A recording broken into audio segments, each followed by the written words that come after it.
हाँ जी। तो सुनने में आ रहा है कि भोजपुरी इंडस्ट्री के मसूरी लाल ने फिर कुछ बोला है पवन भैया के लिए। देखो मेरी बात सुनो, अभी वैसे भी रोस्टिंग मोड ऑन है, पकड़ के पेल दूं तो बोलना मत कि बोल दिया। एक बार शांत करा चुका हूं, फिर कोने में बैठ कर रोता रहेगा, अच्छा लगेगा? इतने दिन से चुप हूं, नहीं बोलता हूं, क्योंकि सब लोग सही हो गए हैं, सब लोग मिल लिए हैं, आपस में काम करने लगे हैं। फिर बोलना चालू कर दे पवन भैया के लिए। तुझे जिसके बारे में बोलना है बोल भाई, उनके बारे में मत बोल।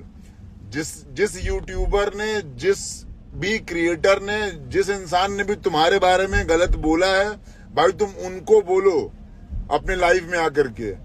पवन भैया ने थोड़ी सबको फोन करके बोले हैं कि भाई इसके लिए ऐसा बोलो, इसके लिए नहीं। उनको काम करने से फुर्सत नहीं है और तुम्हें लाइव आने से फुर्सत नहीं है।